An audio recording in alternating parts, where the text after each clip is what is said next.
स्वागत है साथियों, आपका पेंशन न्यूज 92 दिल्ली के सभी दिव्यांग, विधवा, वृद्धावस्था सभी तरह के पेंशनर्स का आज सोमवार 6 अप्रैल 2026 के एक नए वीडियो में आप सभी का स्वागत करता हूं। आशा करता हूं आप लोग बहुत अच्छे होंगे। साथियों, आप सभी को मैं एक बात बता दूं कि देखिए, जितने भी मेरे दिव्यांग भाई बहन हैं जो कि 6000 वाली पेंशन के लिए अप्लाई किए हुए हैं, उनको पेंडिंग फॉर असेसमेंट आ रहा है। तो उसका क्या मतलब होता है, कई लोग को समझ में नहीं आ रहा। मैं आपको बता दूं।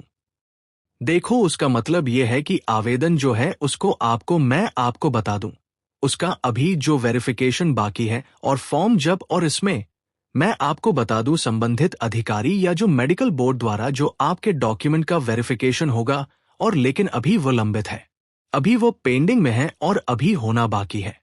और स्टेटस जो पेंडिंग होने के जो मुख्य जो कारण है, मैं आपको बता दूं, आपका विकलांगता जो, तो आपका जो परसेंटेज है वो जो प्रमाणित जो करने के लिए मेडिकल बोर्ड जो है उनके द्वारा रिपोर्ट अभी नहीं आई है, नहीं बनाई गई है, और इसका मूल्यांकन करने के लिए वो आपको बुला भी सकते हैं, मतलब कि जांच के लिए, जैसा भी ठीक है ना। तो ये बात है। और ब्लॉक या जिले के सामाजिक जो कल्याण के अधिकारी के स्तर की फाइलों की जांच जो बाकी है, और यदि आपका जो है निवास या दिव्यांगता प्रमाण पत्र में कोई तकनीकी कमी, तो उसे सुधारने के लिए जो है आपको बुलाया भी जा सकता है। जैसे अभी कई भाई बहनों का मैंने देखा, उनके डॉक्यूमेंट जो है सही नहीं थे, क्लियर नहीं थे, जो उन्होंने जमा किए थे, अपलोड किए थे, तो उनको फिर से हफ्ते भर का समय दिया गया, उनको कार्यालय बुलाया गया। तो देखिए, जब भी कोई ऐसे विभाग की ओर से, और ये केवल दिव्यांग पेंशन, कोई भी पेंशन आपने बनवाई है और कोई भी आपको विभाग की ओर से मैसेज आता है कि आप अपने सारे डॉक्यूमेंट्स के साथ, संबंधित डॉक्यूमेंट के साथ कार्यालय में संपर्क कीजिए, तो आप लोग जरूर इसके लिए एक्टिव रहा करो। देखो, अगर आपको लाभ लेना है तो आप ऐसे जो चीजों को नजरअंदाज करेंगे तो आपका नया चीज नहीं होने से रहा है ना। तो मैं आपको बता दूं कि अगर आपका कोई चीज, अगर आपको कोई चीज समझ में ना आए, तो आपको क्या करना है, आप अपने आवेदन नंबर के साथ संबंधित जो कार्यालय में संपर्क कर सकते हो, है ना। और अधिकारी के पास जाए, वहां पूछे अपनी स्थिति क्या है ना। तो मैं आपको बता दूं कि आप इसके लिए परेशान ना हुआ करें, ठीक है ना। यहां पे कोई चीज कंफ्यूजन वाली बात नहीं है, लेकिन हां, जो भी आपसे पूछा जाए आप उसका रिप्लाई जरूर, अभी जैसे जो देखा गया कि दिल्ली में ऐसा कई लोगों के साथ हुआ है। अभी जैसे मैं आपको बता दूं, ये अलग बात है, लेकिन है लेबर कार्ड धारकों का ऑनलाइन जो फॉर्म के थ्रू वेरिफिकेशन, जो टेली वेरिफिकेशन हुआ था, उसमें भी यही हुआ। लोगों ने रिप्लाई नहीं दिया और वेरिफिकेशन फेल हुआ, उनका पैसा नहीं आया। अब देखिए, मैं आपको बता दूं कि जो लोग मुझसे कह रहे हैं, सर ये मार्च अप्रैल में पैसा क्यों नहीं आ रहा है, क्या वजह है। दिल्ली में दिव्यांग विधवा वृद्धावस्था का मार्च अप्रैल 2026 का भुगतान जो है अप्रैल में, देखिए अभी नहीं आया है, अभी शुरू नहीं हुआ है, बहुत लोग का आना है।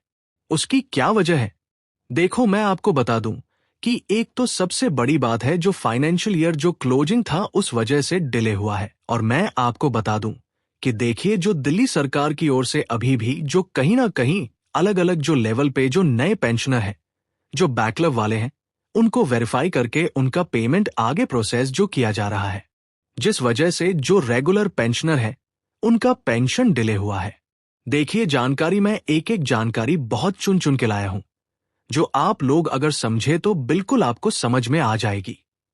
हर साल मार्च अंत होने पे वार्षिक क्लोजिंग के कारण जो अभी मैंने बात, बैंक और सरकारी जो प्रक्रियाएं धीमी हो जाती है, बिल्कुल हो जाती है, समझे आप। मैंने आपसे क्या कहा था, जब फाइनेंशियल ईयर क्लोज होता है, नया फाइनेंशियल ईयर 2026-27 लग गया, तो कई चीजें वहां डिले होती है, और यहां पे जो काफी चीजों पे जो है प्रोसेस होता है, काफी चीजें बदलती है, अपडेट होता है, जिस वजह से मैं आपको बता दूं कि अभी जो है माननीय सीएम रेखा गुप्ता की, जो सीएम रेखा गुप्ता जी ने जो तमाम तरह के ऐलान किए हैं, उनको लेके भी काफी चर्चाएं हैं, जैसे जो पीएमजेवाई योजना के तहत जो विधवा और जो दिव्यांगों को जोड़ने का काम, जो भी विधवा माताओं बहनों का जो पेंशन बहाल हो गया है लेकिन अभी तक उनके खाते में नहीं पहुंचा है, वो भी है। तो कई ऐसी योजना, पारिवारिक लाभ योजना का लाभ जिसको अभी तक नहीं मिल पाया है, उसको भी पहुंचाने की जिम्मेदारी। तो ये सभी योजनाओं के बारे में अनाउंस करना तो अलग बात है, लेकिन इन पे काम करना और इन पे सभी को उतना बजट जो प्रोवाइड कराना कि तब जो ताकि सभी योजनाओं को पैसा मिले और सभी का भुगतान समय पर हो, तो इन चीजों में समय लग रहा है। लेकिन मैं आपको बता दूं, सोमवार अब ये नया हफ्ता चालू हो गया। इस हफ्ते मैक्सिमम लोग का, जिसका भी 2 महीने या किसी का 3 महीने का भी अगर बाकी है तो इन केस उनका आ जाएगा। और देखिए, परेशान होने की कोई बात नहीं है। यहां पर अप्रैल का महीना आप लोगों के लिए बहुत अच्छा साबित होने वाला है। मैं ये बात इसलिए कह रहा हूं क्योंकि जितने भी पेमेंट अभी तक पेंडिंग थे, बैकलॉग वाले नए पेंशनर, उनका जो प्रोसेस आगे नहीं बढ़ रहा था, बहुत ही जल्द आगे प्रोसेस बढ़ेगा। लेकिन आप लोग से एक बात मैं कहना चाहता हूं, आप लोग अपनी जो मतलब चीजों के प्रति थोड़ा सा जिम्मेदार बनिए, थोड़ा सा एक्टिव बनिए।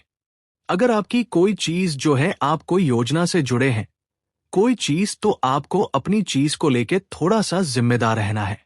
मैंने कई लोगों को बहुत तरह से जो है लापरवाही नहीं कही। अगर आपकी नई पेंशन है, कोई जानकारी आपसे मांगी जा रही है, आपने कोई अपूर्ण जानकारी दे दी है, तो अगर संबंधित विभाग से आपको जानकारी, कोई वेरिफिकेशन आती है, कोई आपसे कुछ पूछा जाता है आपकी पेंशन के बारे में, आपके बारे में, तो जरूर उसका रिप्लाई दे। अगर आपको मैसेज या कॉल के जरिए कुछ जो जानकारी आती है और अपने पेंशन का स्टेटस, जो नए पेयर है, किसी भी योजना में, चाहे नई वृद्धावस्था में भरा है, चाहे जो दिव्यांग 6000 वाली के लिए भरा है, अपना स्टेटस को चेक करते रहो। स्टेटस जानना बहुत जरूरी है। कई लोग बिना स्टेटस जाने परेशान होते हैं, ठीक है ना? स्टेटस हमेशा जानते रहिए और कोई भी समस्या लगे तो नजदीकी समाज कल्याण विभाग कार्यालय में संपर्क कीजिए।